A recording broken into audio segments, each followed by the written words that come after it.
dipersembahkan oleh didukung oleh Halo pemirsa, selamat siang, saya Anggi Asimpuan. Bagaimana hari lebaran pertama Anda? Semoga senang ya hari ini. Dan kami kembali dalam Monitor Mudik untuk menghadirkan informasi lengkap yang bisa jadikan referensi untuk Anda terkait kondisi terkini hari lebaran di sejumlah wilayah yang disampaikan oleh tim kami di lapangan. Kali ini pemirsa, kita akan bergerak di hari lebaran pemudik. Lalu lintas di jalan tol Jakarta Cikampek terpantau ramai lancar. Sedangkan pemudik di Bandara Internasional Soekarno-Hatta masih terpantau padat. Untuk informasi selengkapnya sudah bergabung bersama kami ada Nurul Zenita dari Gerbang Tol Cikatama dan Valeri Budianto di Bandara Soekarno-Hatta. Selamat siang rekan-rekan, saya akan ke Nurul terlebih dahulu. Nurul, selamat siang, bagaimana situasi arus lalu lintas di sana saat ini? Ya, selamat siang Anggi dan juga pemirsa. Secara keseluruhan untuk situasi arus lalu lintas di Jalan Tol Jakarta Cikampek masih ramai lancar. Namun dari pantauan kami tadi untuk jalan dari arah Jakarta menuju ke arah Cikampek, terutama di Jalan MBZ ini terpantau cukup ramai tapi masih lancar. Tapi untuk Jalan Tol Jakarta Cikampek di bagian bawah itu cukup padat. Namun jika dilihat untuk situasi arus lalu lintas dari arah Cikampek menuju ke Jakarta ini cukup sepi, tidak ada ketersendatan ataupun penumpukan kendaraan yang terlihat sejak siang, pagi dan juga sampai dengan saat ini. Anggi dan juga pemirsa, untuk itu karena memang dari pantauan Jasa Marga dan juga diskresi kepolisian, volume kendaraan ini sudah mulai meningkat, maka tadi sempat ada buka tutup kontraflow, yang mana ini rekayasa lalu lintas yang diterapkan, yaitu buka tutup kontraflow dari kilometer 55 sampai dengan kilometer 65 arah Cikampek. Selain itu, data terakhir yang kami pantau di gerbang tol Cikampek Utama ada 22.300 kendaraan yang menuju ke arah Palimanan di GT Cikampek Utama, sedangkan untuk kendaraan yang menuju ke arah Jakarta di GT Cikampek Utama ada 4.200 kendaraan. Angka ini memang masih belum mencapai puncaknya karena dari PT Jasa Marga sendiri ini memprediksi untuk puncak arus balik Lebaran 2025 akan terjadi pada H+5 Lebaran atau pada tanggal 6 April mendatang.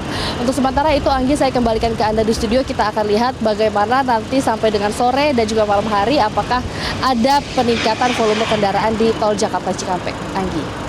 Baik Nurul, terima kasih. Dan kali ini kita bergeser ke rekan Valeri. Valeri, situasi di bandara terkini seperti apa? Apakah ini padat karena mereka baru berangkat hari ini atau seperti apa? Ya Anggi, situasi terkini di Terminal 1 Bandara Internasional Soekarno-Hatta masih cukup padat, masih cukup ramai, namun memang tidak seramai 2 hingga 3 hari yang lalu yang menjadi puncak arus mudik, tepatnya di tanggal 27 dan juga 28 Maret 2025.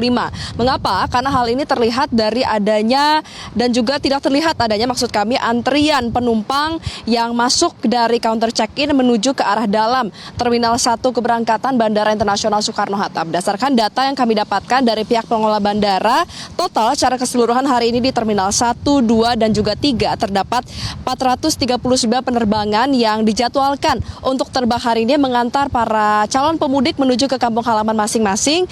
Dan secara khusus di Terminal 1 saat ini ada sebanyak 34.000 penumpang yang hari ini dijadwalkan untuk berangkat mudik dengan total ketersediaan pesawat sebanyak 239 pesawat. Nah, angka ini mengalami penurunan bahkan jika dibandingkan dengan satu hari kemarin, karena kemarin ini tercatat di Terminal 1 ada sebanyak 40.000 sekian lebih penumpang. Jadi dalam kurun waktu satu hari terjadi penurunan hampir 5.000 penumpang di Bandara Internasional Soekarno-Hatta, tepatnya di Terminal 1. Tapi hal ini adalah hal yang wajar karena memang hari ini adalah Hari Raya Idul Fitri, sehingga mayoritas pemudik ini memang sudah tiba ke kampung halamannya, baik itu mereka memilih untuk berangkat lebih awal. Mengapa? Karena mereka ingin menghabiskan pastinya rangkaian ibadah Idul Fitri, sholat Id, dan juga rangkaian lainnya bersama dengan keluarga tercinta. Namun tadi kami sempat berbincang dengan sejumlah pemudik di sini, bertanya mengapa mereka memilih baru berangkat mudik di hari ini, di hari Lebaran. Mereka menyatakan karena mereka tidak mendapatkan cuti kerja, lalu mereka ada kerjaan yang tidak bisa ditunda. Oleh karena itu mereka harus dan juga terpaksa berangkat di hari ini bersama dengan keluarganya. Namun mereka juga tetap mengakali hal tersebut dengan membeli tiket-tiket di jam-jam yaitu jam pagi dan juga siang hari. Mengapa? Sehingga mereka masih bisa tiba di kampung halaman sekitar sore dan juga malam hari, serta masih bisa untuk menghabiskan Lebaran hari pertama bersama dengan keluarga tercinta di kampung halaman. Dan meski memang hari ini di Bandara Internasional Soekarno-Hatta sudah tidak seramai di puncak arus mudik beberapa hari yang lalu, namun sejumlah antisipasi masih terus diberlakukan oleh pengelola Bandara Internasional Soekarno-Hatta. Yang pertama adalah mereka tetap mengerahkan petugas tambahan, di mana penebalan petugas tambahan ini sudah terlihat sejak pintu masuk hingga menuju ke counter check-in maupun sepanjang counter check-in menuju ke area boarding. Nah, untuk di counter check-in ini juga seluruh counternya dibuka sehingga memang seluruh petugas ini tetap bersiaga, meskipun memang tidak seluruh counter check-in ini terisi penumpang atau pemudik yang ingin menggunakan transportasi pesawat, baik itu mereka ingin menaruh barang bawaannya, bagasinya, maupun ingin melakukan check-in karena memang sudah tidak seramai dengan hari-hari sebelumnya. Kemudian juga hal lainnya adalah counter check-in mandiri juga terus diperiksa, terus dipantau oleh pengelola bandara sehingga mereka bisa memastikan apabila memang ada penumpang yang memilih untuk melakukan counter check-in menghindari antrian di counter normal, mereka ini tetap bisa melakukan check-in secara cepat dan tanpa adanya hambatan dari mesin-mesin counter check-in mandiri yang disiagakan di Terminal 1 Bandara Internasional Soekarno-Hatta. Nah, hal lain juga yang disiagakan adalah posko pelayanan. Posko pelayanan ini merupakan kerjasama antara pihak pengelola bandara dengan kepolisian setempat, di mana posko ini bekerja selama 24 jam. Apa sih sebenarnya fungsi dari posko ini? Fungsinya adalah untuk memastikan bagi para pemudik, misalnya begitu mereka tiba di Terminal 1 Bandara Internasional Soekarno-Hatta, ada sejumlah pertanyaan atau mungkin bingung harus masuk ke arah mana atau apakah ini merupakan terminal yang tepat, ada petugas kepolisian yang bersiaga bisa membantu mengantarkan para pemudik mulai dari area parkir menuju ke counter check-in, bahkan ke area boarding. Kemudian juga apabila memang ada pertanyaan-pertanyaan seputar dengan pesawat misalnya yang delay maupun pesawat yang tepat waktu dan juga harus bersiaga di pukul berapa nih, bisa langsung tanyakan ke posko pelayanan yang disiagakan. Lalu juga ada sejumlah kasus misalnya ada barang-barang yang tertinggal atau barang-barang yang lupa ditaruh di mana, maka itu akan langsung ditaruh di posko pelayanan 24 jam ini, sehingga hadirnya posko pelayanan ini memang ditugaskan untuk mempermudah para pemudik agar bisa tiba ke kampung halaman dalam keadaan aman dan pastinya tidak ada hambatan dari pihak manapun. Nah, himbauan bagi masyarakat meskipun memang saat ini sudah bukan di puncak arus mudik untuk tetap datang ke bandara lebih awal. Antisipasi adalah sekitar 2-3 jam. Ini juga merupakan himbauan dari pihak pengelola bandara. Hal ini menjadi penting agar memang mereka tetap bisa bersiap-siap terlebih dahulu kalau tiba-tiba ada antrian atau mungkin ada kemacetan di sekitar area bandara. Tidak pernah tahu kalau misalnya ternyata ada hal-hal yang tidak diinginkan terjadi sepanjang perjalanan menuju ke bandara. Ini dipastikan semuanya tetap bisa tepat waktu dan mereka bisa boarding pesawat tepat waktu dan nanti bisa tiba ke kampung halaman tepat waktu pastinya. Nah, ada sejumlah hal lain juga yang juga sudah disiapkan oleh pihak pengelola bandara, mengingat hal ini adalah arus mudik menuju ke arus balik. Tapi kita akan sama-sama dengarkan terlebih dahulu laporan dari rekan saya dari Pelabuhan Ciwandan selengkapnya.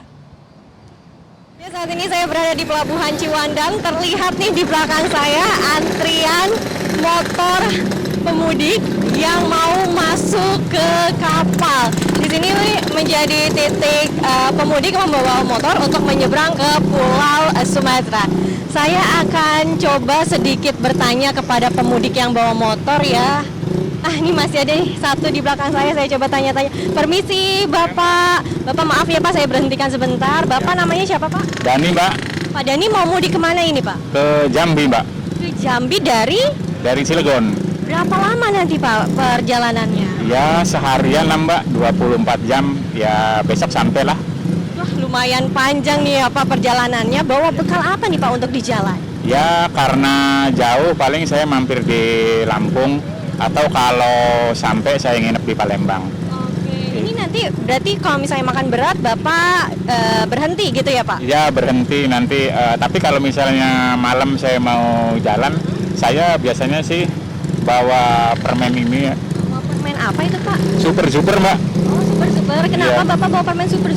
Ini rasanya asem, seger, bisa bikin melek, jadi nggak ngantuk Mbak kalau malam. Baik, karena Bapak bawa permen super, Iya. ada sedikit bantuan untuk mudik nih, Pak. Dari super, meleknya Iya. jreng, langsung on lagi bersama dengan Metro TV. Ya, makasih super dan Metro TV. Baik, hati-hati di jalan nih, Pak. Perjalanannya jauh sampai Jambi ya, Pak, dengan selamat. Silakan, Ya. Pak, persiapan masuk ke kapal. Jadi memang saat ini untuk jumlah kapal yang berlabuh di Pelabuhan Ciwandan ini tergantung dengan jumlah motor yang ada ataupun jumlah truk nih. Karena di belakang saya truk ini pun sedang mengantri untuk masuk ke kapal. Jadi nanti bergantian motor dulu baru truk, dan itu pun nanti sistemnya juga buka tutup karena masih ada nih motor yang mengantri di sisi kanan saya di bawah tenda. Demikian informasi yang dapat kami sampaikan. Selamat Hari Raya Idul Fitri. Baik, laporan dari rekan Minanti, dan sebelumnya ada Valeri Budianto melaporkan dari Bandara Soekarno-Hatta, dan ada rekan Nurul Zendita di Gerbang Tol Cikatama. Terima kasih rekan-rekan. Dan pemirsa, perbarui informasi seputar mudik dalam Monitor Mudik Metro TV. Semoga bisa menjadi referensi Anda untuk dalam menentukan waktu mudik dan jalur mana yang aman. Saksikan Monitor Mudik 2025 di Metro TV, mudik aman hingga kampung halaman.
Metro TV.